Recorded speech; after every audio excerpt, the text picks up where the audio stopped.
My name is Emily, I am 28, and I came home on New Year's Eve, hoping for a night of celebration, maybe even a small chance to feel close to my family again. At first, there was laughter music and the smell of food drifting from the kitchen. But under it all, I could sense the tension, the way my parents' eyes followed me, the way every word seemed heavier than it should. I tried to brush it off, to tell myself it was only in my head, until the moment my mother's voice cut through the room, and my father's words followed like ice water.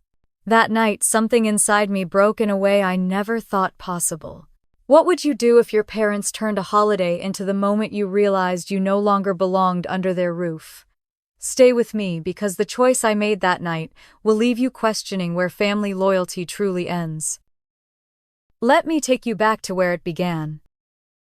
I could hear the laughter drifting up from the living room, while I stood in front of my childhood bedroom mirror, smoothing down the green dress I had pulled out just for New Year's Eve.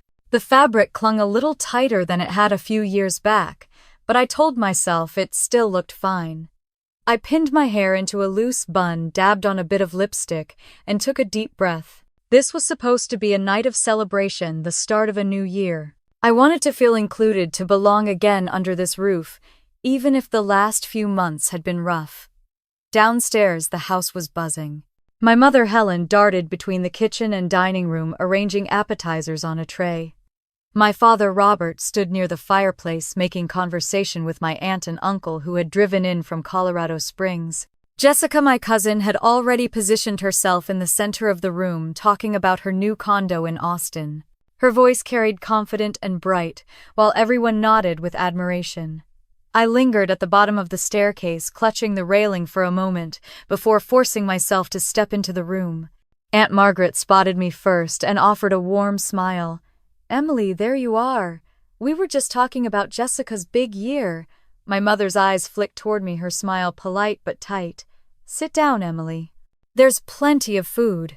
I sank into a chair at the edge of the group, listening, as Jessica explained how her firm was sending her to New York for a conference. My father laughed, proud, as if she were his own daughter. "That's what happens when you work in a real industry," he said, raising his glass. "People notice." My stomach clenched, but I kept quiet, staring at the bubbles in my sparkling cider. The evening dragged on, every word feeling like a pinprick. My mother passed around plates of shrimp cocktail, brushing past me without a glance. I tried to join in small talk with my younger cousins, but even they seemed caught up in Jessica's stories. It was as if my presence was little more than an afterthought, a shadow in the corner of a room lit by everyone else's accomplishments. When the countdown began, the television blaring the festivities in Times Square, the whole room gathered together. 10, 9, 8. My heart pounded, not with excitement but with dread. 7, 6, 5. I glanced at my parents, hoping for some fleeting sign of affection, some acknowledgement that I belonged in this moment. 4, 3, 2. All I saw were stiff expressions, lips pressed tight. 1. Cheers erupted, glasses clinked, fireworks popped outside the frosted windows. Jessica kissed her boyfriend and shouted, "Happy New Year." My aunt hugged my mother.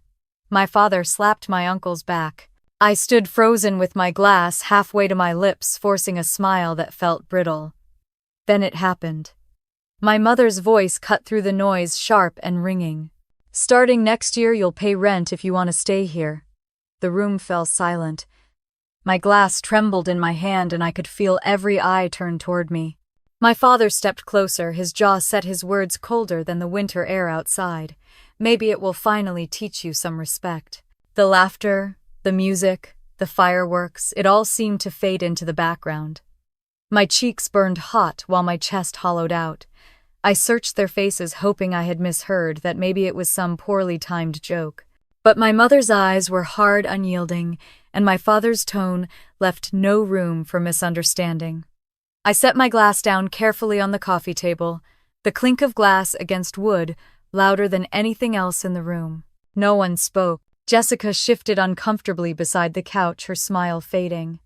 Aunt Margaret cleared her throat, but even she said nothing. I felt the sting of tears but swallowed them back, unwilling to break down in front of this audience. My throat ached with the weight of words I couldn't form. For a long moment, I stood there the room, spinning slightly, the scent of roasted ham and champagne lingering in the air. My hands curled into fists at my sides, hidden by the folds of my dress. Without another word, I turned and walked toward the staircase. Each step felt heavier than the last. Behind me, the murmurs slowly returned, people trying to smooth over the jagged edge of what had just been thrown into the open. I knew they would tell themselves it was a family matter, not theirs to intervene in. In the privacy of my room, I closed the door gently and leaned against it. My body shook as if the cold from outside had seeped into my bones. I stared at the suitcase in the corner, the one I had not unpacked completely since moving back home. A hollow laugh escaped my lips, the sound brittle and broken. The fireworks outside burst in patterns of red and gold, lighting up the night sky. Inside, I sat on the edge of my bed, hands pressed against my temples, replaying the words again and again. Starting next year, you'll pay rent. Maybe it will teach you some respect. The celebration downstairs carried on in muffled tones. I could hear glasses clinking again, laughter attempting to patch over the silence that had followed their ultimatum. But nothing could erase it. My new year had started with a fracture so deep it would never quite heal the same way. I sat there for a long while, staring at the suitcase in the corner, feeling the throb of my own heartbeat against my ribs, and knowing deep down that something had shifted forever. When I finally lay down, my eyes refused to close. The voices from downstairs had faded into a dull hum, but the words from my parents echoed in my head like a broken record. Rent. Respect. The two things they believed I lacked. I stared at the ceiling in the dim light of the old lamp on my nightstand and felt as if the house I had grown up in no longer recognized me. Memories began to push their way in, uninvited and sharp. I thought of the afternoons when I was a little girl sitting cross-legged on this very carpet, sketching with colored pencils my mother had bought me from the local drugstore. I used to draw castles, trees, faces, anything my imagination could conjure. My mother would glance at my work, smile faintly, and then remind me to finish my math homework. My father would come home from his accounting firm, still in his suit, and nod approvingly if my report card showed strong grades in practical subjects. My drawings rarely earned more than a passing comment. By high school, I had filled stacks of sketchbooks and taught myself the basics of digital design on the family computer. I remember winning a small art contest in junior year. The prize was nothing more than a certificate and a $50 gift card, but to me it was proof that maybe I had a chance. That night at dinner, I showed the certificate to my parents. My father took one look, folded it neatly, and set it aside. He told me to be proud, but to remember that real careers were built on degrees in business or science, not doodles on a screen. When it came time for college applications, the pressure became unbearable. My parents wanted me to apply to business schools or premed programs. I wanted art, design, color, creativity. The dinner table turned into a battleground every night. I remember sitting with tears running down my face while my father insisted he would not waste money on a hobby degree. Eventually, a compromise was struck. I would attend the University of Colorado in Boulder and major in graphic design, but I had to minor in marketing, so I would have something sensible to fall back on. The campus years passed in a blur of late nights, in the design lab critiques that made me stronger and small victories that fueled my determination. My junior year, I won a regional design competition.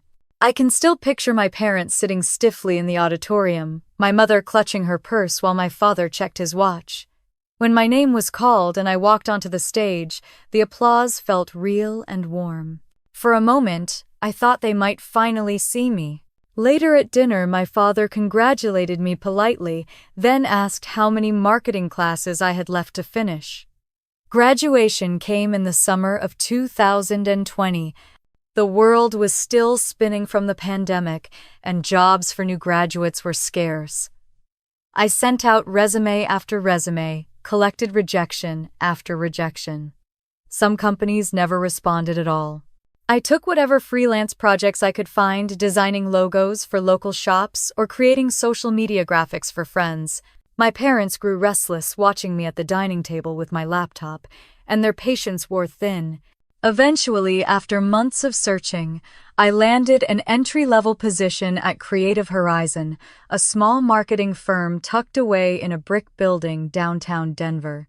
The pay was modest, just enough to cover student loan payments and basic expenses. My parents encouraged me to move back home to save money. They framed it as practical. "Take a year to build your resume," my father said. No sense throwing money away on rent. It made sense at the time, so I packed my things and returned to the room with pale blue walls and old posters peeling at the corners. At first, it worked. I commuted to the city by train, contributed to chores, even cooked dinner once a week when my mother had book club. There were evenings when they asked about my projects, and I felt a flicker of hope that maybe, just maybe, they were starting to understand. But the tone shifted slowly, like a light dimming over weeks, until the room is dark. My father began comparing my salary to what new accountants made fresh out of school. My mother sighed whenever I stayed up late, finishing freelance projects, reminding me that real jobs started at 9 in the morning. I told myself they were just concerned, that it was generational, that they did not know how design worked in today's world. Still, the digs became sharper, the support thinner. I remember the night I was promoted to junior designer. Mia, my creative director, had pulled me aside after weeks of long hours on a brewery campaign and told me I was getting a raise and a new title. I floated home, carrying the joy like a flame in my chest. I shared the news at dinner, expecting at least a smile. My mother kept chopping vegetables, murmured something about hoping it meant I could afford my own place soon. My father asked how much the raise was. When I told him $2 an hour, he scoffed and said I should be asking for more or looking for a job in marketing. The flame inside me flickered, but I kept insisting that titles mattered in my industry, that this was a real step forward. He just grunted and changed the subject. The comparisons grew unbearable after that. Jessica's name became a constant. Jessica just got another bonus. Jessica already qualified for a mortgage. Jessica's company values her. At family dinners, my mother would suggest that Jessica might help me find a job in marketing, as if I were lost and needed rescuing. Each time she said it, I felt smaller. I tried to fight back with evidence. I showed them successful campaigns from global brands' salary charts for senior designers and creative directors. My father waved it off as outliers, claiming most people in my field never made it past entry level. I explained that I was building a portfolio, laying a foundation for future growth. He told me drawing logos was not a career. Even my Aunt Margaret joined in one night when she visited. She beamed about Jessica's upcoming trip to New York, while my mother nodded proudly. Then they both looked at me, suggesting maybe I should talk to Jessica about opportunities at her firm. I swallowed hard and said I was a designer, not an analyst. My words hung in the air like smoke no one wanted to acknowledge. These were the moments that hollowed me out long before New Year's Eve. By the time my mother shouted those words, by the time my father backed her up, the ground beneath me had already been cracking for years. I rolled onto my side, staring at the outline of my suitcase in the corner. My chest felt tight, not just from the hurt of what had happened downstairs, but from the long buildup of being unseen. I thought about all the times I had prayed they would understand, all the times I had tried to prove myself. The truth was, no accomplishment of mine would ever look the way they wanted it to. The fireworks outside faded into silence. The house grew still again, only the hum of the heater filling the night. I pressed my face into the pillow, eyes burning, and wondered how many more years I could keep trying to earn respect that would never come. The morning after New Year's Eve, the house felt colder than usual. I could hear my parents moving around in the kitchen, the clatter of pans and the low murmur of their voices. I stayed upstairs longer than I normally would, pretending to be asleep. When I finally went down, my mother slid a plate of eggs in front of me, without meeting my eyes. My father sat with his coffee, reading the paper, his glasses perched low on his nose. The silence stretched so tight that I wanted to scream just to break it. He finally spoke, folding the paper with deliberate slowness. "You should start looking for apartments, Emily. Independence will do you good."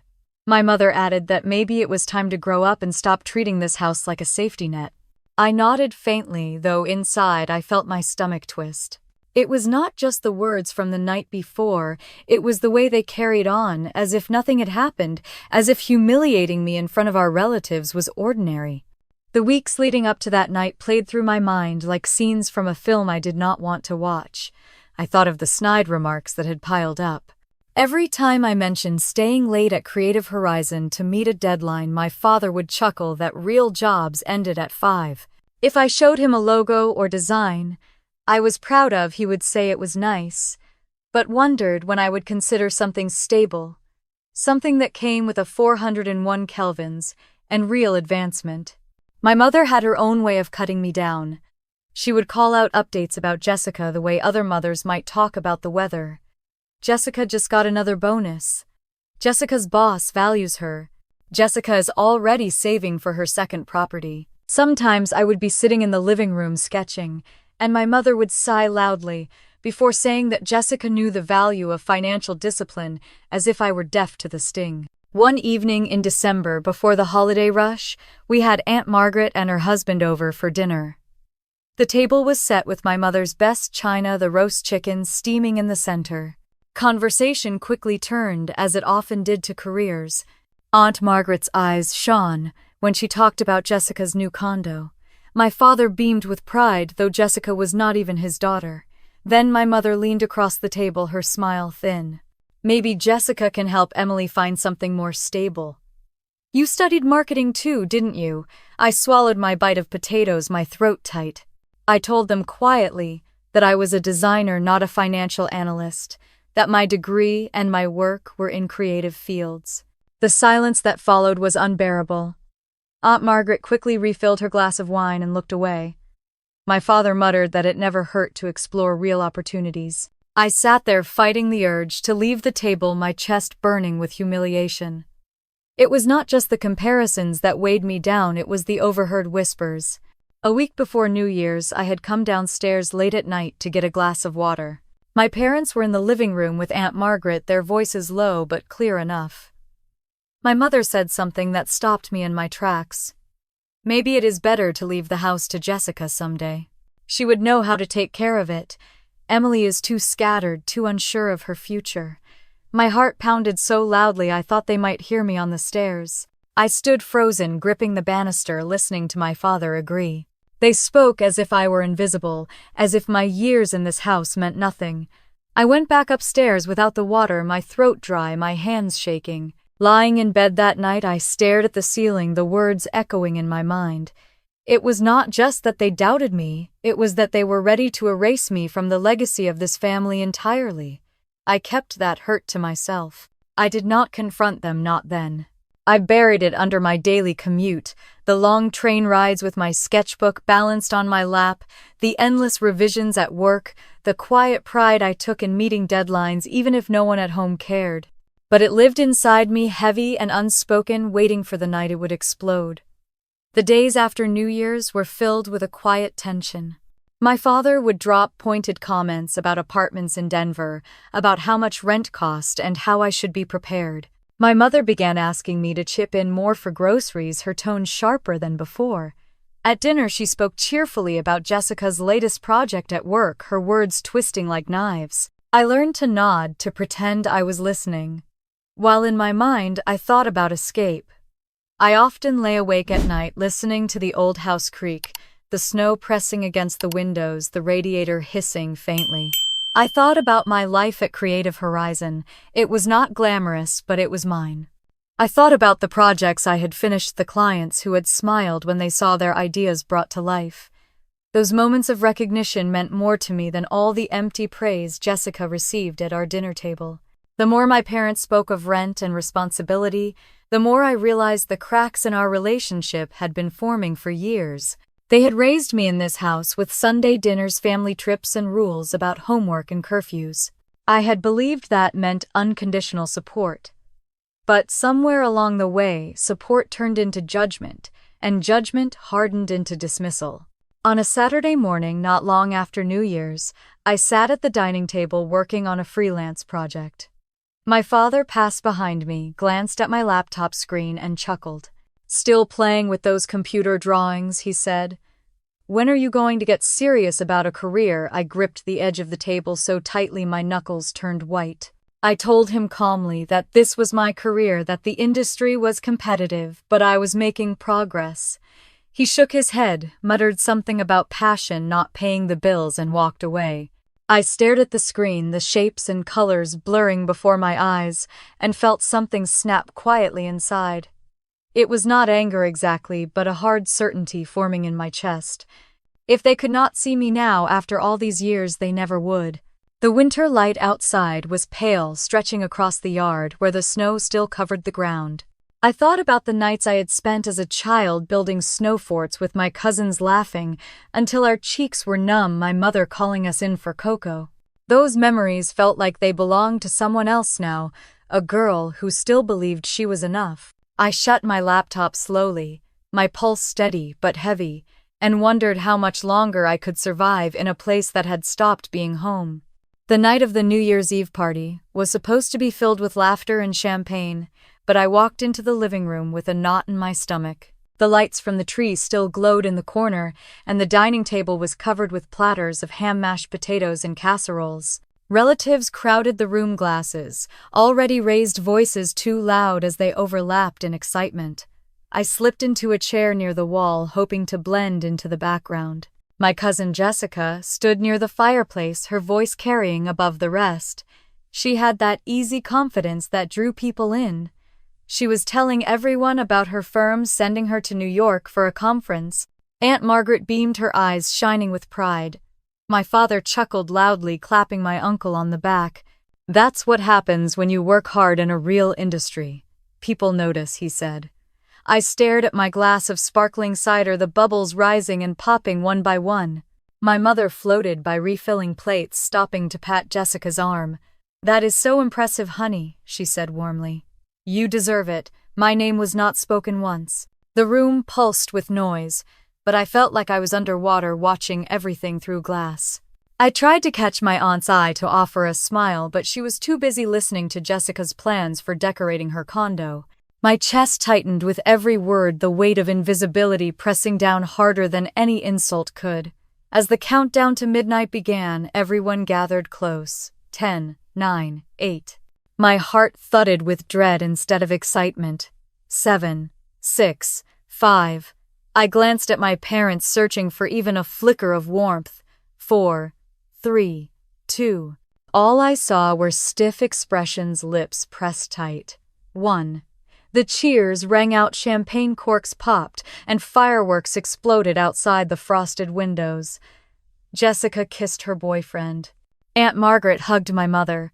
My father clinked glasses with my uncle. I stood frozen, glass halfway to my lips.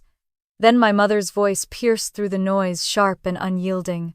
"Starting next year, you will pay rent if you want to stay here." The room fell silent. My father's voice followed, colder than the winter air outside.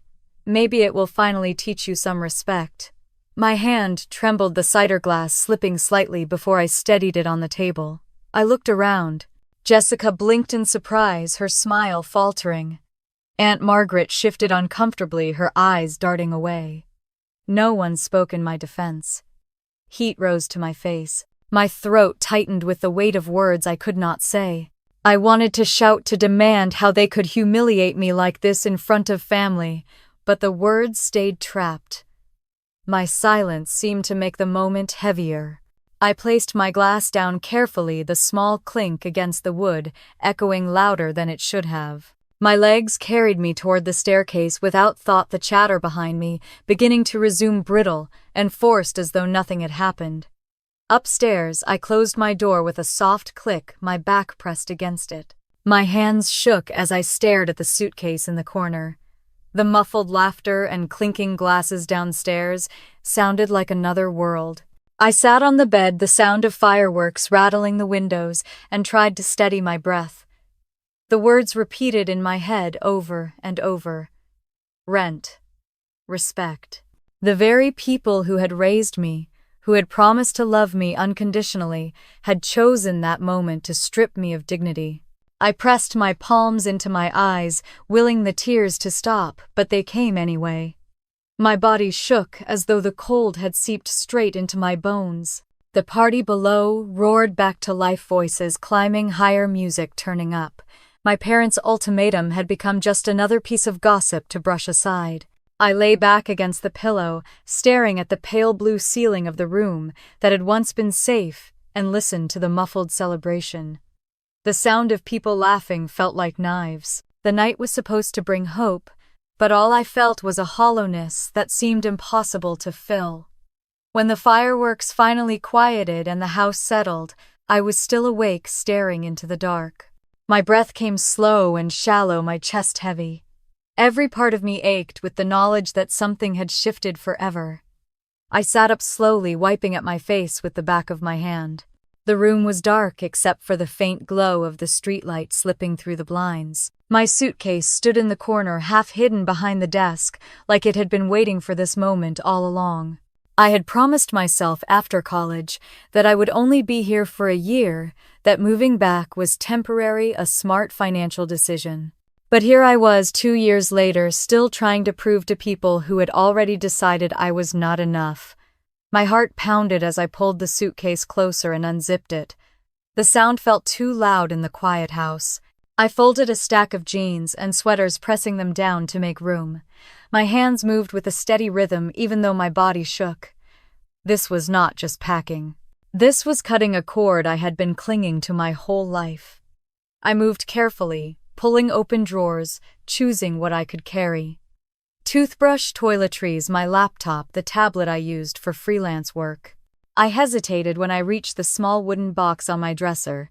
Inside were mementos from my childhood, movie tickets, birthday cards, a photo from when I was 12 standing between my parents at Disney World. My father's arm had been around me, my mother smiling wide.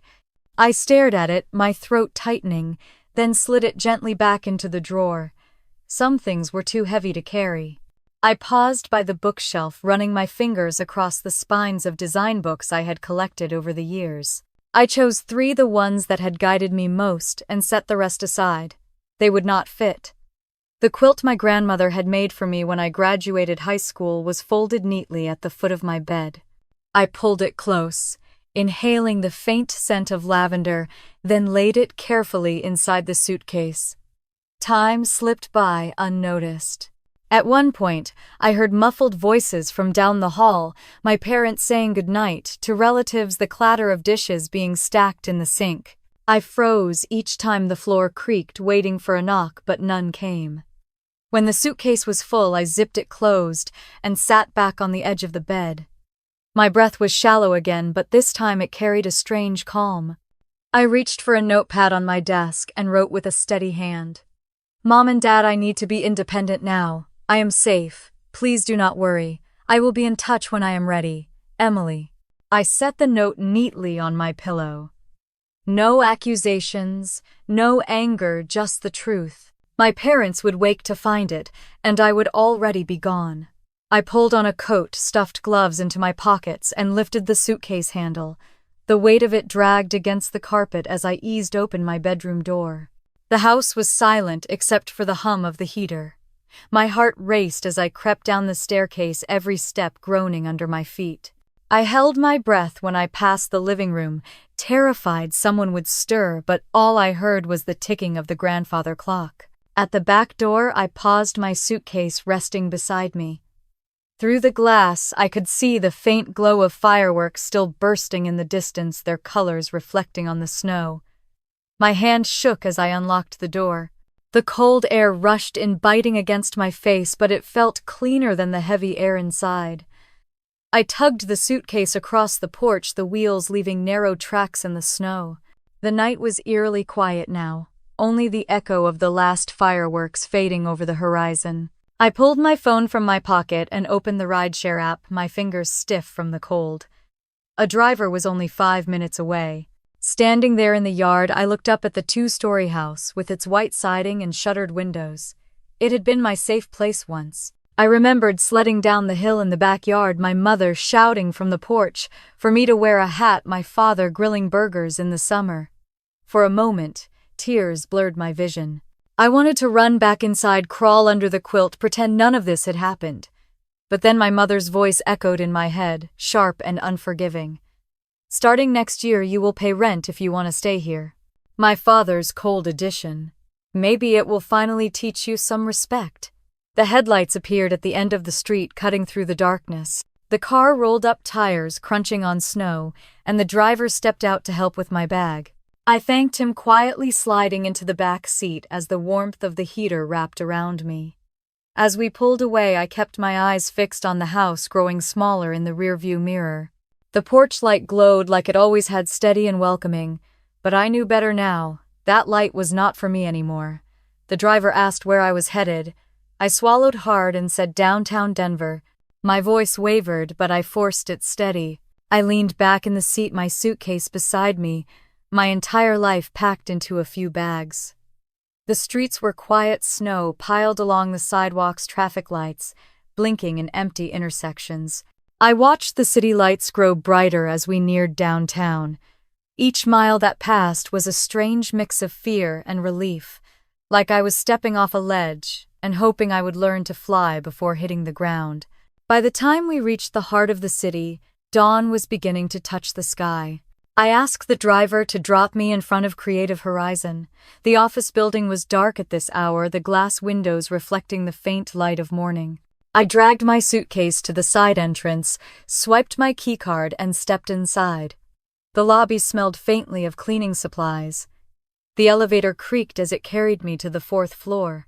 I rolled my suitcase into the office, the rows of empty desks and computers waiting in silence. For the first time that night, I felt safe. No one here would compare me to Jessica. No one here would call my work a hobby. I tucked my suitcase into the supply closet, closed the door gently, and sat at my desk. My fingers brushed the keyboard, though I had no intention of working yet. My body was exhausted, but my mind buzzed with adrenaline. Through the window, the city was waking up. Cars began to trickle onto the streets, the sky slowly shifting from gray to pale pink. I pressed my hand flat against the glass, watching the light spread. For the first time in years, the day was mine alone. I sat in the quiet office until the sun climbed higher, the light spilling across the rows of empty desks. My body begged for rest, but the thought of returning home was impossible. Around 7:30, the front door opened, and Jerome, the security guard, stepped inside. He paused when he saw my suitcase tucked against the wall. "Moving in, Miss Emily?" he asked with a chuckle. I forced a small smile and told him I had brought in some project materials. He nodded without pressing further, and I was grateful. By 9, the office filled with the sound of footsteps, keyboards clicking, and voices greeting each other. I kept my head down, answering emails as if nothing had changed, but my chest throbbed with the weight of secrets. No one knew I had slipped out of my parents' house in the middle of the night. No one knew I had nowhere to go once I left here. At lunch, I texted Amanda.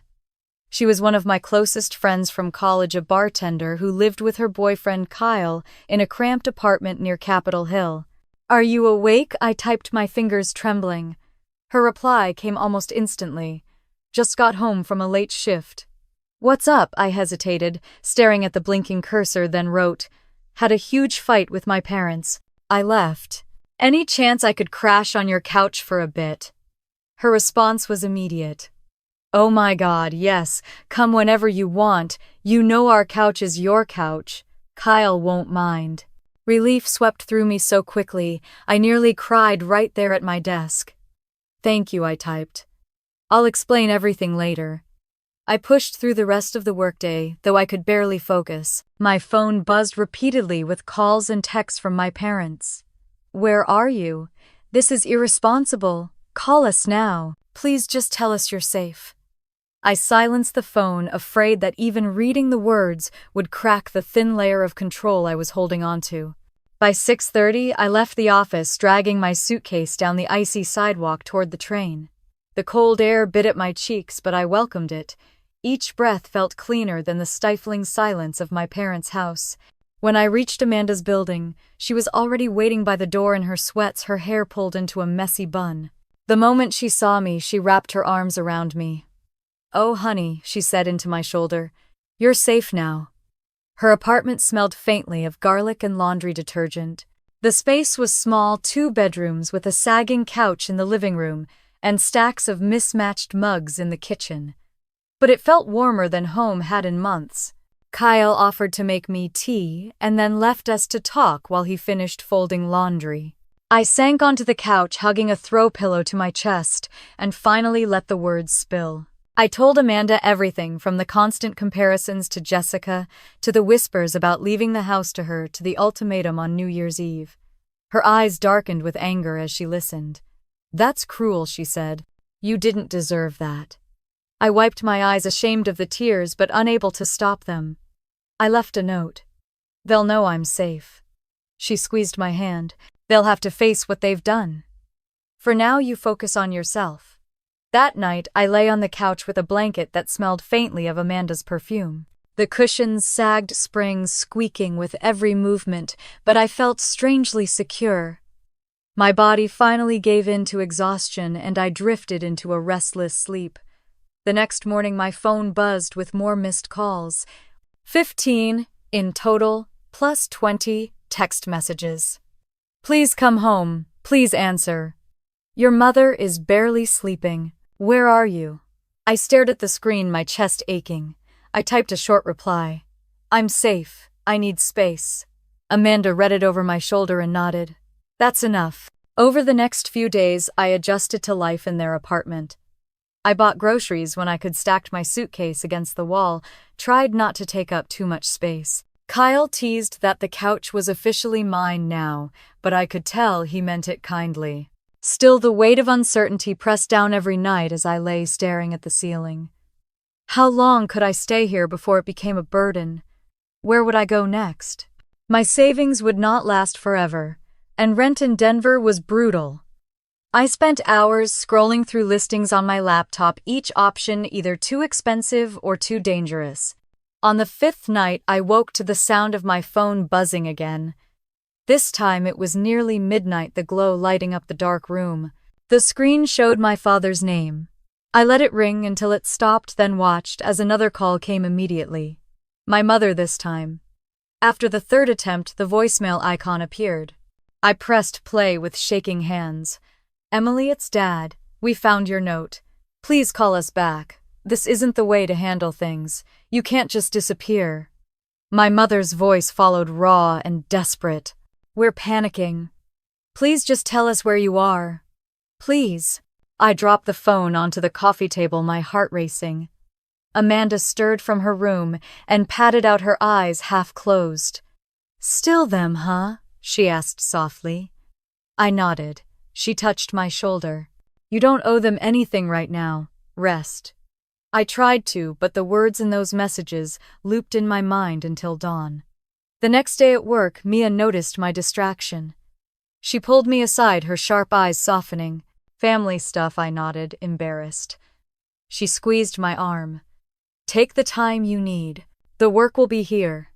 That evening back at Amanda's, I curled up on the couch again. The apartment buzzed with the smell of pasta sauce simmering, Kyle clattering in the kitchen, Amanda laughing at some silly story.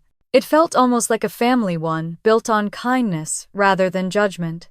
But even in that warmth, I could not escape the sound of my parents' voices echoing in my head. The desperation in their calls mixed with the sting of their words on New Year's Eve, leaving me torn between hurt and guilt. As I closed my eyes, the phone vibrated once more against the table. I turned it over, silenced the screen, and tucked it under a cushion. For now I needed distance. The following morning, I woke to the sound of pots clattering in the kitchen and the smell of coffee drifting through the apartment. Amanda had already left for her shift, and Kyle was humming to himself while flipping pancakes. I stretched my back stiff from the couch and tried to push away the heaviness that had settled in my chest overnight. Kyle glanced at me as I sat up, his expression gentle. "You should eat before you start your day," he said, sliding a plate toward me. I managed a smile, grateful for the small kindness. After breakfast, I opened my laptop and pulled up rental listings again. Most were out of reach. The cheapest places were in neighborhoods I knew weren't safe, and the ones that felt livable were far beyond my budget. My savings account hovered around $2,500, and every click reminded me how quickly it could disappear. Amanda texted me during her break. "There's a girl at my bar, Jenna, looking for a roommate. She and her boyfriend Zach have a 2-bedroom near Capitol Hill. Rent is about $850. Want me to ask if you can meet them?" I stared at the message, my fingers trembling. It wasn't perfect, but it was something. "Please," I wrote back. That evening, Amanda introduced me to Jenna and Zach at the bar. Jenna was petite, with short dark hair and a quick smile, while Zach had the kind of easygoing presence that filled a room. They asked questions about my work, my schedule, my habits at home. I told them honestly that I was quiet, kept things clean, and would mostly be working or sketching. Jenna grinned. "We like quiet. Our last roommate threw parties every weekend. By the end of the night, they agreed to let me move in. $850 a month plus a share of utilities." My chest lifted with relief even as the numbers ran through my mind like an unending equation. If I tightened my budget, I could make it work. I promised to send them the deposit by the end of the week. Back at Amanda's apartment, I hugged her tightly. "Thank you for saving me," I whispered. She shook her head. "No, you saved yourself. I just connected the dots." The next few days blurred into packing and planning.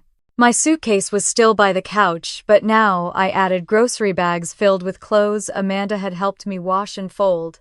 I picked up boxes from the office supply store and filled them with books and sketch pads. Every night I lay awake calculating how long my money would last, what I could cut back on, how many freelance jobs I would need to take just to keep myself afloat. On Friday afternoon, I left work early and met Jenna at the new apartment. It was on the 3rd floor of a red brick building, tucked between a coffee shop and a laundromat. The stairwell smelled faintly of detergent and fried food from the restaurant next door. Inside the apartment was small but bright, with hardwood floors and tall windows that let in the winter light. The 2nd bedroom was barely big enough for a full bed and a dresser, but when I stood by the window and looked out at the snowy street, I felt a flicker of hope. Zach helped me carry my boxes up the stairs, joking about the weight of my books. Jenna showed me where the cleaning supplies were stored and how to jiggle the bathroom lock if it stuck. Their kindness eased the tight knot in my chest. That night I sat on the floor of my new room, the mattress on the ground, boxes stacked around me like walls. I pulled out my grandmother's quilt and spread it across the bed. The lavender scent was faint now, but it anchored me. I rested my head against the pillow and listened to Jenna and Zach laughing in the living room. For the first time since leaving home, I felt like I could breathe. Still, my phone buzzed constantly. Dozens of missed calls, voicemails, and texts filled the screen. My father's voice was stern in one message. "You can't just walk out without a word. This is not how adults handle problems." My mother's was softer, desperate. "Please, Emily, just tell us where you are. We are worried sick." I sat with the phone in my hand, my thumb hovering over the screen, torn between guilt and defiance.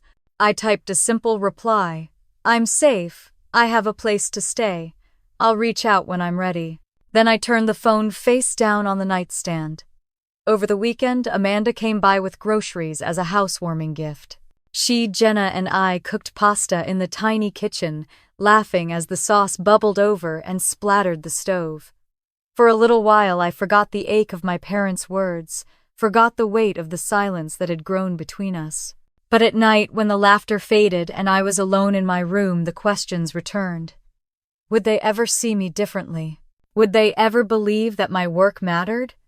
Or had the decision already been made, their hearts closed, their legacy passed on to Jessica? I rolled onto my side, staring at the dim light of the street lamp filtering through the curtains, and reminded myself of the truth. I was here now, in a place of my own choosing, however small. I had survived the first step away. The rest would come one day at a time. Monday morning, the alarm went off at 6, and I rolled off the mattress, my muscles stiff from another night on the floor. The quilt slipped off my shoulders as I reached for my phone, its light glaring against the dim winter morning. I dressed quickly, pulled my hair into a low ponytail, and slipped out of the apartment quietly so I would not wake Jenna or Zach. The train ride downtown felt different now, the suitcase and boxes gone, replaced by the weight of knowing I was fully on my own. At the office, Mia greeted me with her usual brisk warmth. She called me into her office just before the morning meeting. "Emily," she said, "you did great work on the Carter Foods rebrand. The clients are thrilled, and corporate wants us to pitch another project this quarter. I need you on it." My heart lifted as she slid the file across her desk. It was more responsibility, more hours, but also a sign she trusted me. I nodded, hiding the smile tugging at my mouth. "I'm in." The next few weeks blurred into long days and later nights. I stayed past 9 some evenings sketching logos under the bright hum of the office lights. The project consumed me, and for once that felt good. My coworkers noticed. Jorge dropped by my desk with a coffee one evening. "You're killing yourself over this," he said, "but I can tell it's going to be good." I thanked him, grateful for the camaraderie. The pay bump for leading the project was small, but to me it felt like lifeline money. I sat at my desk during lunch breaks, carefully updating my budget spreadsheet. Rent, student loans, groceries, utilities, every number mattered. Some nights I cut vegetables in Jenna's kitchen, stretching meals into leftovers for 3 days. Zach teased me for labeling every container with dates, but his grin softened the edges of my worry. Meanwhile, the silence with my parents grew louder. They called less often now, the messages shifting from anger to guilt to something quieter. "Emily, your father isn't sleeping," my mom wrote once. "We need to see you." I typed and deleted a dozen replies before settling on a single sentence. "I'm fine. I'll reach out when ready." It was all I could give. One Saturday, Amanda dragged me to a design meetup at a coffee shop near Pike Place. The room buzzed with young creatives, laptops, open sketch pads scattered across tables. At first I felt awkward, clutching my cappuccino like a shield, but when I showed one woman my work, she leaned closer. "Your color sense is amazing," she said. "Do you freelance?" The question opened a door I had almost forgotten was there. By the end of the afternoon, I had 3 contacts for side projects and a head full of ideas. That night, back at the apartment, I spread my sketchbook across the bed. Jenna poked her head in. "Looks serious in here," she said. I laughed. "Just thinking." She stepped inside, her expression softening. "You know you're good at this. You light up when you talk about design. Don't let anyone dim that." The words landed deep. As the Carter Foods project gained momentum, Mia invited me to sit in on client presentations. I wore my best blazer, hands trembling as I laid out mock-ups on the table. The client leaned forward, nodding. "This is exactly what we needed."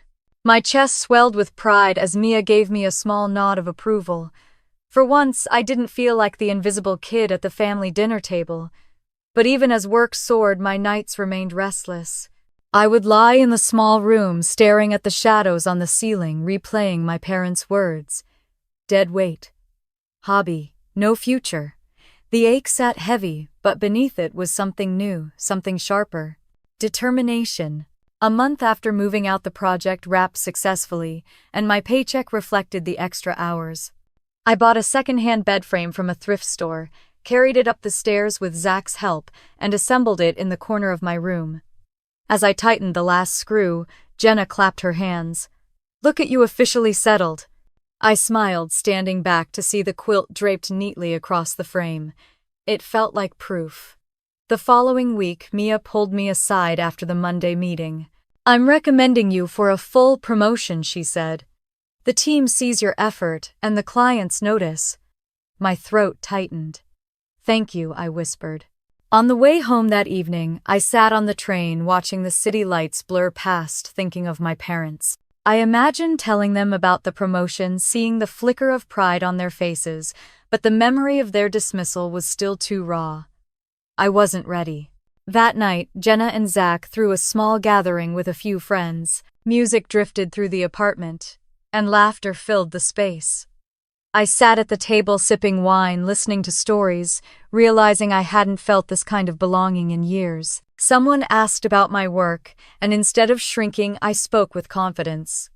When they nodded, impressed, my chest warmed. Later, as the apartment grew quiet, I sat by the window with my sketchbook, the city sounds muffled outside. I thought about the girl I had been just 2 months before, curled up in my childhood bedroom, suffocating under expectations that weren't mine.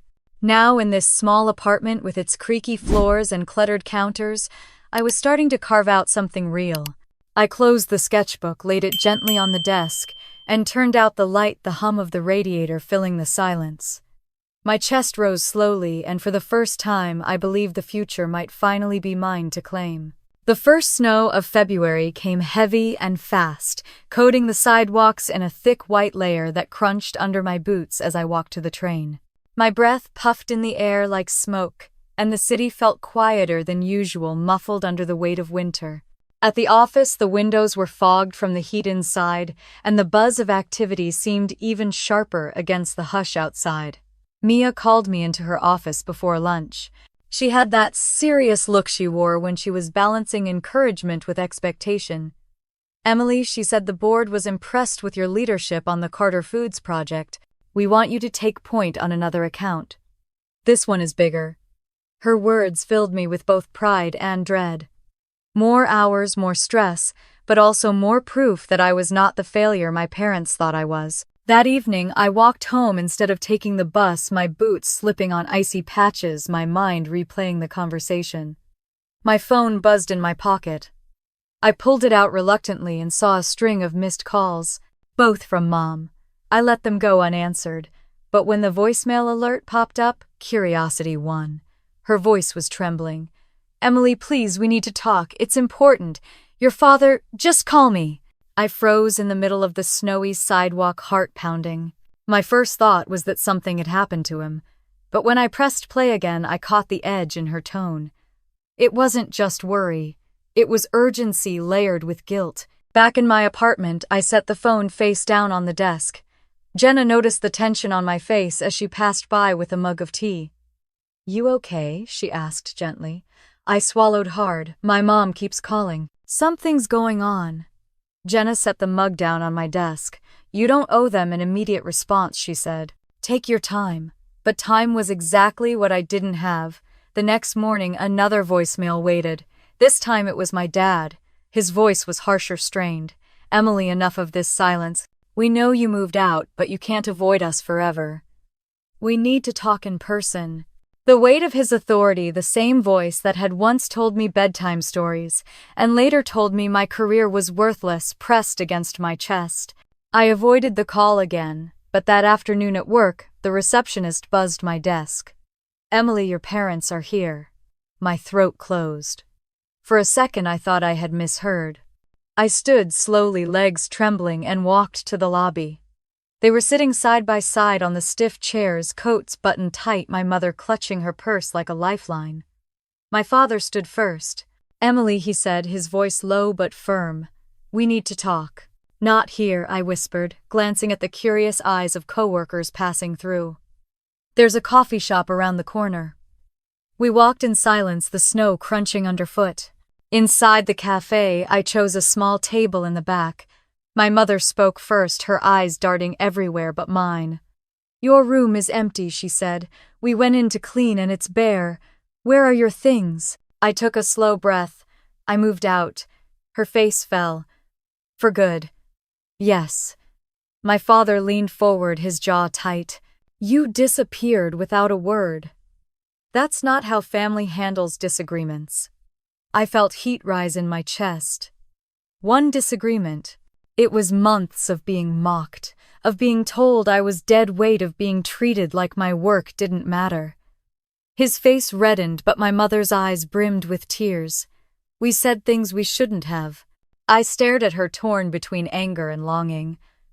"Then why did you keep saying them?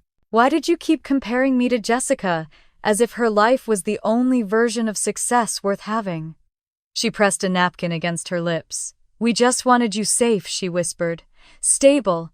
My father broke in, his tone harsher. "And we can't keep supporting you when you refuse to be practical." The words stung, but this time I didn't shrink. I sat taller, my hands steady on the table. I don't need your support anymore. I have my own apartment. I pay my own bills. I'm working hard and people in my field see my value even if you don't. My father's mouth opened, then closed. For the first time in years, he had no quick retort. We sat in silence, the hum of the cafe around us. My mother finally spoke again, her voice small. We miss you, Emily. The house feels empty without you.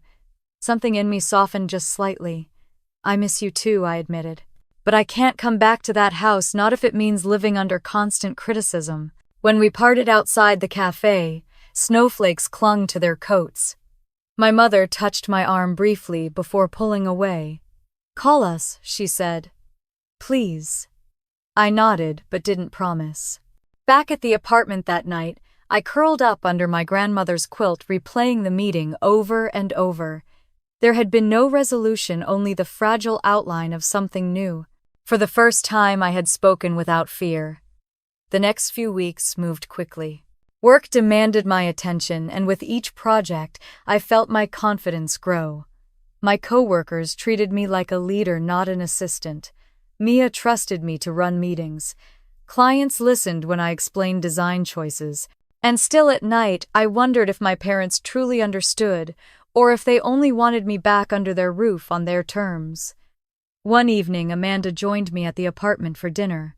She poured wine while Jenna stirred pasta on the stove. You look different, Amanda said, watching me with sharp eyes. Stronger. I laughed softly. Or maybe just more stubborn. She clinked her glass against mine. Either way, it looks good on you. Later, when the dishes were done and the apartment quiet again, I stood by the window watching snowdrift under the streetlight. My phone buzzed once on the desk. A new message from my mom. Emily, we'd like to see you again. Maybe Sunday dinner. I didn't reply right away. Instead, I pressed my forehead against the cold glass, letting the hum of the city fill the silence. My breath fogged the pain, and I wondered if it was finally time to step back into their world. Not as the child they remembered, but as the woman I was becoming. Sunday came with a pale sky and the kind of cold that seeped into your bones. I stood in front of my closet, staring at my limited wardrobe, wondering what one was supposed to wear to a dinner that felt less like a reunion and more like a negotiation. I settled on a soft sweater and dark jeans, simple but neat, then slipped my grandmother's quilted scarf around my neck before heading out into the brittle air. The train ride to my parents' neighborhood felt like traveling back through time. The closer I got, the more familiar the streets became, each corner carrying a memory. By the time I reached their block, my chest was tight. The white two-story house looked just as it always had, with its manicured hedges and flagstone path, but something about it felt smaller now. My mother opened the door before I even rang the bell. Emily, she said, her voice full of nerves and relief. She pulled me into a hug that was brief and tentative. My father stood behind her, his arms crossed, his expression unreadable. The smell of pot roast and roasted potatoes filled the air as I stepped inside. Everything looked the same, from the framed family photos in the hallway to the polished wooden floors. I followed them into the dining room where the table was already set. 3 plates, 3 glasses, the same patterned china we had used for every holiday meal. Dinner began in silence, broken only by the clink of silverware. My mother tried first. How's your new place? She asked, her eyes fixed on her plate. Small, I said honestly, but it's mine. She nodded quickly as if afraid to press further. My father finally spoke. Are you keeping up with expenses? His tone was matter-of-fact, but the underlying skepticism stung. I took a steady breath. Yes, I'm managing. He leaned back, studying me as if looking for cracks. The conversation stumbled along. Work came up and I spoke about the Carter Foods project, about the promotion Mia had hinted at. My father raised his eyebrows, but for once he didn't dismiss it outright. That's something, he said slowly. My mother's eyes softened, pride flickering through her guarded expression. After dinner we moved to the living room. My mother brought out coffee and cookies, her hands trembling just slightly as she poured. The silence stretched heavy with everything unsaid. Finally, she set her cup down and looked at me directly. Emily, I need to tell you something I should have told you years ago. Her voice was quiet, almost fragile. When I was your age, I wanted to be an interior designer. I had sketches, samples, even a portfolio. But my parents told me it wasn't practical. They said I needed a job that would let me raise a family. So I became a teacher instead. The words landed like a stone in my stomach. For a moment, I couldn't speak. All the criticism, all the doubts she had thrown at me, and now this. You never told me, I whispered. She shook her head. I thought I was protecting you. I didn't want you to face the disappointment I felt when my dreams slipped away. But I see now I was wrong. I see how much it hurt you. My father shifted in his chair, his jaw tight. I only wanted you to be secure, Emily, to not have to struggle. You call it security, I said softly, but for me it felt like a cage. We sat in silence again, the clock ticking loudly in the corner. Finally, my mother reached across the coffee table, her hand hovering just above mine. I'm sorry, Emily. Truly. I can't change what I said, but I want to understand you now. The apology caught me off guard. My throat tightened and I blinked back tears. I don't need you to understand everything I said quietly. I just need you to respect me. For a long moment, no one spoke. Then my father leaned forward, his voice low. We'll try. It was the closest thing to surrender I had ever heard from him. When I finally stood to leave, the air between us felt fragile like glass that could shatter with one wrong move. My mother hugged me again at the door, longer this time. Drive safe, she said, her voice thick with unshed tears. On the train ride back to the city, I stared out at the darkened windows, my reflection faint against the blur of lights. It hadn't been forgiveness, not yet, but it had been something. A beginning. As the train rattled toward downtown, I pressed my forehead against the cold glass and let the rhythm of the tracks steady my breathing, unsure of what the next step would be. But knowing I had taken one I couldn't turn back from. When I got back to my apartment that night, Jenna was curled on the couch with a blanket, and Zach was flipping channels absent-mindedly. They both looked up when I came through the door. How was it? Jenna asked, her tone cautious, like she already knew the answer would be complicated. I dropped my coat over the back of a chair and sank into the armchair across from them. Strange, I admitted. Not awful, not good, just strange. They didn't press, and I was grateful for that. Later, lying in my room with the quilt pulled up under my chin, I let the quiet settle around me. I kept seeing my mother's face when she admitted her own dream, the regret in her eyes, the way she tried to apologize without knowing how. For the first time in months, I felt the faintest tug of hope that maybe something inside them was shifting too. The following week at work, Mia called me into her office. Emily, she said, you've been leading with real strength. The firm is recognizing that. I want you to know you're officially being promoted to designer, not junior anymore. My throat tightened and I had to blink quickly to keep from tearing up right there. Thank you, I managed, my voice unsteady. She smiled. You earned this. I walked home that evening with a sense of lightness in my step, the city lights glimmering against the damp pavement. For once I let myself celebrate. Jenna and Zach cheered when I told them, and Amanda insisted we go out for dinner the next night. For a few hours, the weight of the past seemed far away, but the silence with my parents didn't last. A few days later, my mom texted asking if they could come see my apartment. My stomach clenched. I wasn't ready, but I also knew I couldn't avoid it forever. After pacing my room for what felt like an hour, I replied, maybe next month. Let me settle more first. Instead, I agreed to meet them again for dinner, this time at a restaurant downtown. Neutral ground. When I walked in, they were already seated. My father looked uncomfortable in the dim, trendy atmosphere, while my mother smiled nervously. The meal was awkward at first, full of safe topics and strained laughter. But as the night went on, something softened. My father even asked to see photos of my work, and this time when I pulled them up on my phone, he actually studied them.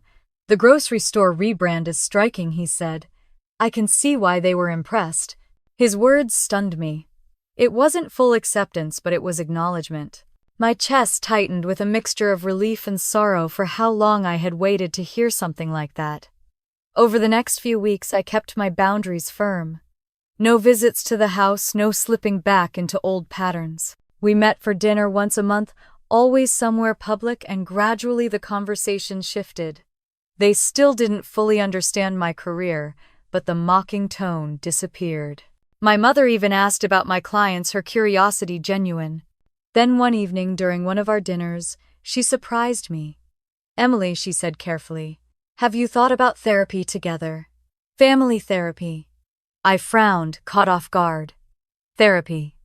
She nodded. "We've fallen into patterns that aren't good for any of us. Maybe talking with someone could help us." My father looked uncomfortable, but to my shock, he didn't object. "If it helps us move forward," he said stiffly, "then we can try." The first session was brutal. Old wounds resurfaced quickly. My father defensive. My mother tearful, me caught between wanting to flee and wanting to finally be heard. But the therapist, a woman named Dr. Carter, guided us gently back to listening instead of accusing. By the end of that first hour, something fragile but important had begun. We went back the next week, and the one after. Each session peeled back another layer. I admitted how deeply their words had cut me, how every comparison to Jessica had felt like a knife. My mother admitted her fear that I would face the same disappointments she had buried for decades. My father slowly, haltingly began to see that his definition of success was only one version, not the only one. The change was not sudden and it wasn't perfect, but it was progress.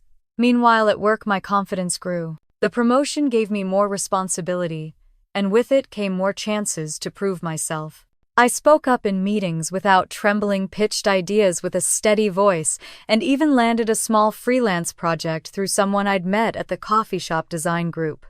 My room in the apartment slowly transformed too.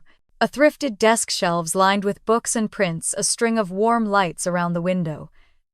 It was simple, but it was mine. One evening, while unpacking groceries, Jenna glanced at me. "You've been smiling more lately," she said. "Looks good on you." I laughed softly, brushing hair from my face. Maybe I'm finally learning to breathe. Yet, even as things improved, I felt the undercurrent of unfinished business. My parents were trying, but so much had been said, so much damage done. Some nights I lay awake staring at the ceiling, wondering if forgiveness was even possible, or if I was only learning to live with the cracks. Still, when Dr. Carter asked if I wanted to invite my parents to a showcase at the Community Arts Center, where some of my work would be displayed, I didn't hesitate. "I want them to see," I said. "I want them to understand even just a little." And as the date approached, my chest tightened with equal parts dread and hope, knowing this might be the moment everything either began to heal or shattered completely. The night of the showcase arrived colder than I expected, with a sharp wind cutting through my coat as I hurried across the parking lot. My hands trembled as I carried my portfolio case inside, not just from the chill, but from the weight of what the evening meant. Inside the gallery, the air smelled faintly of paint and coffee, the walls glowing with the soft light that spilled over framed canvases and mounted prints. My work hung along one corner, a mix of client projects and personal pieces, all carefully arranged, so the story of my growth could be seen. Jenna and Zach arrived first, their arms full of flowers. Amanda came next, her smile wide as she squeezed me tight and whispered that she was proud of me. Their presence steadied me. Still, every time the door opened, my chest tightened with anticipation. When my parents finally walked in, I felt the room tilt. My mother looked around nervously, clutching her purse, while my father straightened his coat and glanced at the crowd as if bracing himself. They spotted me quickly, and for a long second none of us moved. Then my mother stepped forward, her eyes glassy. "You look beautiful, Emily," my voice caught as I murmured thanks. My father gave a stiff nod, but I noticed he was studying the walls, his eyes lingering on the pieces that carried my name. As guests began to drift toward my corner, I found myself answering questions, explaining choices of color and typography, talking about how a design could shift the way a company told its story. To my surprise, my parents stayed nearby. At one point, when a man from a local business complimented my logo work, My father actually pulled one of my cards from the table and handed it to him. That simple gesture nearly unraveled me. Later, as the crowd thinned, my parents walked with me along the row of my pieces. My mother paused at one of my personal prints, a vibrant sketch that had started as a doodle years ago and grown into a layered piece about identity. She touched her chest softly. "This one. It feels like you." My throat tightened, but I managed a small smile. "Island," my father cleared his throat. "I can see now why you've fought for this," he admitted, his voice gruff. "It's not just drawing. It's impact." The words weren't poetic, but coming from him, they meant everything. We ended the evening outside under the glow of the streetlights. My mother hugged me longer this time, whispering that she was proud. My father shook my hand first, then, after a pause, pulled me into a brief but real embrace.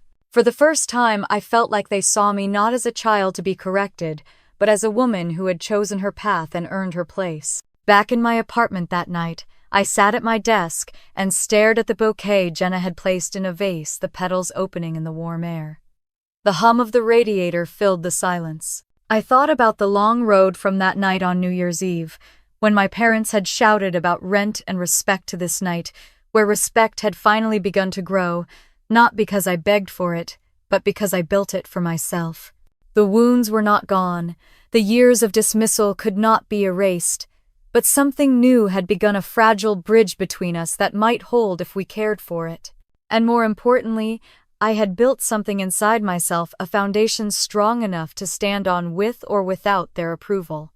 Sometimes you have to step away from the people you love most to protect who you are. Sometimes you have to walk out into the cold with nothing but a suitcase and faith in your own strength. And sometimes, if you hold on long enough, the people who doubted you will see what you always knew to be true. What about you? Have you ever had to stand your ground against family expectations, or walk away to find your own strength? Share your thoughts in the comments, and if my story spoke to you, remember to like this video and subscribe for more stories of resilience, justice, and finding your voice. Thank you for listening.